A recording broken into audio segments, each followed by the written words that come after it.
Você sente que o intestino anda preguiçoso? Fica dias sem ir ao banheiro, sente a barriga inchada, pesada, e quando finalmente consegue, é com muito esforço e pouco alívio? Pois saiba, isso não é normal. E também não é só da idade. Muita gente, principalmente depois dos 60, passa a conviver com o intestino preso como se fosse algo inevitável. Mas não precisa ser assim. Neste vídeo, vamos conversar com calma, sem tabu, sobre o que realmente está por trás da constipação em idosos. Vamos entender as causas, os tipos, os riscos e, principalmente, como tratar de forma natural, segura e eficaz. Então, prepare um chá, sente-se com conforto e vamos falar sobre como retomar o controle do seu corpo. À medida que envelhecemos, nosso corpo passa por transformações naturais. E uma das áreas mais afetadas é o sistema digestivo. O que antes funcionava como um relógio, agora começa a desacelerar, e o intestino é um dos primeiros a dar sinais dessa mudança. Mas afinal, por que o intestino fica preso com o passar dos anos? Vamos por partes. Com o avanço da idade, o intestino perde parte da sua motilidade, ou seja, ele se movimenta menos para empurrar o bolo fecal. Além disso, há uma diminuição na sensibilidade retal, o que faz com que a vontade de evacuar apareça menos intensamente. Em outras palavras, o corpo vai esquecendo de avisar a hora certa de ir ao banheiro. Outro ponto é que muitos idosos passam a se mover menos. Seja por dor, limitações físicas ou sedentarismo. Essa redução da atividade física também colabora para o intestino ficar mais lento. Muitos remédios comuns na terceira idade têm como efeito colateral a constipação. Estamos falando de analgésicos, antidepressivos, antihipertensivos, antiácidos com alumínio e até suplementos de ferro e cálcio. O problema é que, muitas vezes, o idoso nem imagina que o remédio que toma para outra coisa pode estar afetando o funcionamento do intestino. Por isso, é fundamental revisar periodicamente a lista de medicamentos com um profissional de saúde. Doenças como Parkinson, diabetes, hipotireoidismo e AVC também estão entre as causas frequentes de constipação em idosos. Isso acontece porque essas condições podem afetar direta ou indiretamente o sistema nervoso, os músculos ou o metabolismo que participam do processo digestivo. Além disso, a desidratação, que infelizmente é comum na terceira idade, agrava o problema. Com menos água no organismo, as fezes ficam mais secas e difíceis de serem eliminadas. Também não podemos esquecer do lado emocional. A solidão, a ansiedade, a depressão e até o constrangimento de usar banheiros fora de casa também influenciam negativamente o hábito intestinal. Mente e corpo estão profundamente conectados. E agora que já entendemos o que pode estar causando o intestino preso na terceira idade, é hora de esclarecer uma dúvida que muitos têm, mas poucos perguntam com clareza. Afinal, o que exatamente é constipação? Constipação, ou popularmente intestino preso, não é apenas ficar alguns dias sem ir ao banheiro. Na verdade, ela é definida por um conjunto de sintomas, e cada pessoa pode sentir de forma diferente.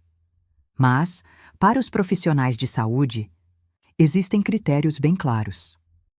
A constipação é caracterizada por 2 ou mais dos seguintes sinais, ocorrendo com frequência por pelo menos 3 meses. Evacuação com esforço excessivo, fezes endurecidas ou em bolinhas, sensação de evacuação incompleta, sensação de bloqueio ou obstrução ao evacuar, necessidade de manobras, como pressionar a barriga ou usar os dedos para conseguir evacuar. Menos de 3 evacuações por semana. Um fato importante é que nem sempre evacuar todos os dias é sinal de normalidade. Há pessoas saudáveis que evacuam apenas 3 vezes por semana, e isso é aceitável, desde que sem esforço ou desconforto. Outro ponto essencial: a constipação pode ser aguda, quando geralmente está associada a mudanças na alimentação, medicamentos ou doenças. Ou pode ser crônica, quando é persistente e causa impacto na qualidade de vida. Em idosos, ela tende a ser crônica e multifatorial, o que torna o diagnóstico e o tratamento um verdadeiro desafio. Agora que sabemos o que é constipação, fica a pergunta: como é feito o diagnóstico? O que o médico avalia? O que o idoso ou cuidador deve observar com atenção? O diagnóstico da constipação em idosos começa com uma boa conversa. Isso mesmo, ouvir o paciente, entender sua rotina, hábitos alimentares, uso de medicamentos e como anda o funcionamento do intestino. Muitas vezes é nessa escuta que surgem pistas importantes. O médico vai querer saber há quanto tempo o intestino está preso, quantas vezes por semana a pessoa evacua, há esforço, dor ou sangramento ao evacuar, como são as fezes, muito duras, ressecadas, em pedaços pequenos, existe sensação de evacuação incompleta? Além disso, pode perguntar sobre o uso de laxantes, chás ou remédios caseiros. E atenção, o uso frequente de laxantes sem orientação pode atrapalhar mais do que ajudar. Depois dessa investigação, o profissional pode realizar um exame físico, incluindo o toque retal. Esse exame, apesar de incômodo, é rápido e pode revelar muito: presença de fezes endurecidas, alterações anatômicas ou sinais de impacto fecal. Em alguns casos, exames complementares são indicados: colonoscopia, exames de sangue ou até estudos do trânsito intestinal. Mas só quando há dúvida no diagnóstico ou suspeita de algo mais sério, como um tumor ou doença inflamatória. O mais importante é que o diagnóstico seja feito de forma personalizada, respeitando a história de cada pessoa. Agora que já entendemos como a constipação é identificada, vamos explorar um ponto essencial para o tratamento correto. Quais são os tipos específicos de constipação e por que isso muda tudo? Nem toda prisão de ventre é igual, e entender os diferentes tipos de constipação ajuda, e muito, a escolher o tratamento certo. O primeiro tipo é a constipação por trânsito intestinal lento. Nesse caso, o intestino demora mais do que o normal para empurrar o bolo fecal até o reto. O resultado? Fezes muito ressecadas, duras e evacuações bem espaçadas, às vezes só 1 ou 2 vezes por semana. Esse tipo é mais comum em idosos sedentários, com pouca ingestão de água e fibras. O segundo tipo é a constipação por disfunção do assoalho pélvico. Aqui, o problema está no momento de evacuar. Mesmo quando o intestino funciona bem, os músculos da região anal e pélvica não coordenam o movimento correto. A pessoa sente vontade, mas não consegue evacuar direito. Pode haver esforço exagerado, sensação de trava ou fezes que não saem por completo. Existe também a constipação secundária, que é causada por outros fatores, como medicamentos antidepressivos, analgésicos opiáceos, antihipertensivos, doenças neurológicas, como Parkinson e AVC, ou alterações metabólicas, como hipotireoidismo e diabetes. Nesses casos, tratar a causa de base é essencial. Por fim, vale lembrar da impactação fecal, uma complicação grave e dolorosa, onde uma massa de fezes endurecidas fica presa no reto. Ela pode até provocar incontinência por extravasamento, o famoso vazamento involuntário. Isso costuma acontecer em idosos acamados ou muito debilitados. Identificar corretamente o tipo de constipação permite direcionar o cuidado e evita o uso desnecessário de medicamentos. E agora que já sabemos os tipos, chegou a hora de falar daquilo que todo mundo quer saber: como tratar o intestino preso no idoso sem depender de remédios. E aí, gostando das dicas que estamos compartilhando hoje? Então, me faz um favor especial. Deixa seu like aqui embaixo. Isso ajuda muito nosso canal a crescer e a levar informação de qualidade para mais pessoas que querem se manter saudáveis. Como você. Clique para inscrever-se no canal. Assim você não perde nenhuma das nossas próximas dicas e informações pensadas especialmente para quem quer viver bem depois dos 60. Quando falamos em tratar a prisão de ventre no idoso, muita gente já pensa direto em laxante. Mas a boa notícia é que, na maioria dos casos, é possível melhorar, e muito, sem depender de remédios. O segredo está em adotar pequenas mudanças, no dia a dia, com foco em hábitos, alimentação e movimento. O primeiro passo é a alimentação rica em fibras. E aqui vai um detalhe importante. Fibra só funciona bem quando vem acompanhada de água. Ou seja, aumentar o consumo de frutas, verduras, legumes, grãos integrais e sementes, como chia e linhaça ajuda, mas apenas se houver hidratação suficiente. Fibras insolúveis, como as do farelo de trigo, aumentam o volume das fezes, enquanto as fibras solúveis, como as da aveia, facilitam a passagem pelo intestino. O ideal é combinar os dois tipos, sempre aos poucos, para evitar gases e desconforto. O segundo pilar é a hidratação regular. Muitas pessoas idosas sentem menos sede com o passar do tempo, o que faz com que bebam pouca água. Estimular o consumo frequente, mesmo sem sede, pode fazer diferença. Vale água, chás claros sem cafeína e até caldos leves. Em terceiro lugar está o movimento. A atividade física estimula os músculos intestinais. E não precisa ser academia. Uma caminhada leve, subir escadas, dançar, alongar-se, tudo isso ajuda. Inclusive, em casas de repouso, quando se estimula o idoso a se movimentar, os episódios de constipação tendem a diminuir. Outro ponto é a rotina intestinal. Criar um momento do dia para tentar evacuar, preferencialmente depois do café, da manhã, quando o intestino está mais ativo, pode ajudar a ensinar o corpo. É importante sentar com calma, sem pressa, e manter os pés bem apoiados no chão ou sobre um banquinho. Essa posição facilita a evacuação, imitando a postura natural de cócoras.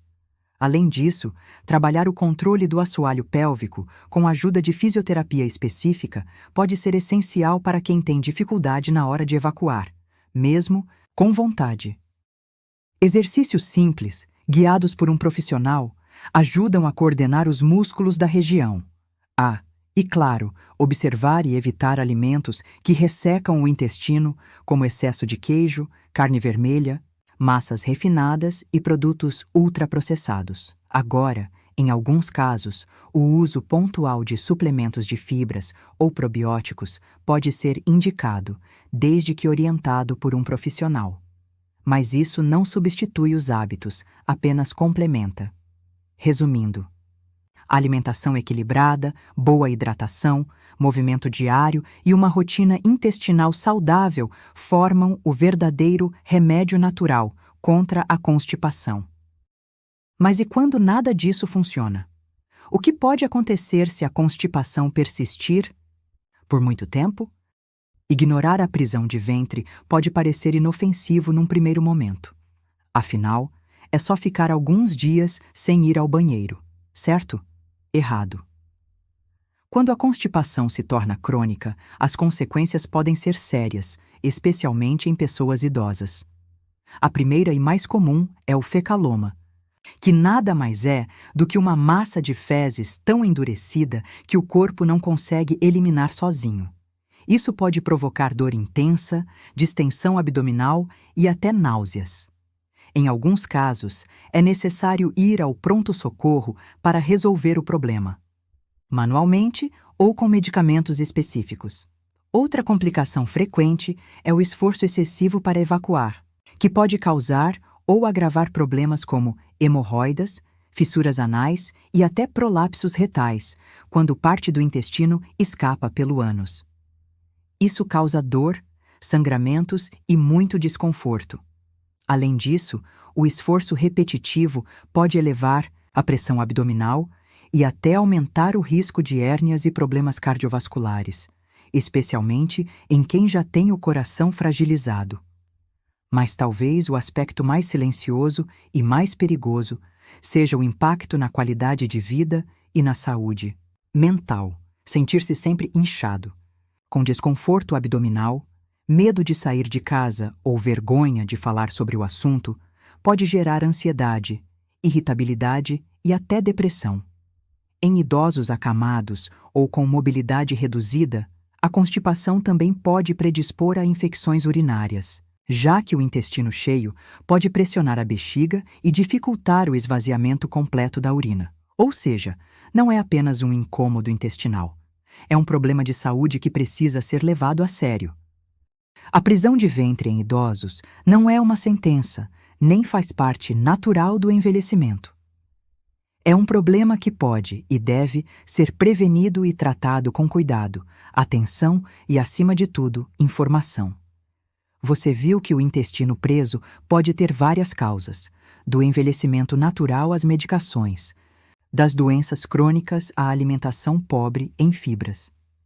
Mas também aprendeu que é possível agir de forma prática, mudando a alimentação, bebendo mais água, mexendo o corpo e criando uma rotina que favoreça o funcionamento intestinal. O mais importante, não tenha vergonha de falar sobre isso com seu médico ou com sua família. Quanto mais cedo o problema for identificado e tratado, menores são as chances de complicações. Cuidar do intestino é cuidar da sua energia, do seu humor, do seu apetite e, principalmente, da sua independência. Lembre-se, viver bem na terceira idade começa com pequenas decisões, todos os dias. Por isso, leve essas informações com você, compartilhe com quem você ama e comece hoje mesmo a dar atenção ao seu segundo cérebro, o intestino. E se este vídeo te ajudou, compartilhe, curta e se inscreva no canal. Aqui, a gente fala de saúde de forma clara, respeitosa e sem tabu, do jeito que você merece ouvir. E não perca o próximo capítulo da série Fato ou Fake, onde iremos desvendar. Exercício de força não é indicado para idosos? Fato ou fake? Ative o sininho para não perder. Até lá!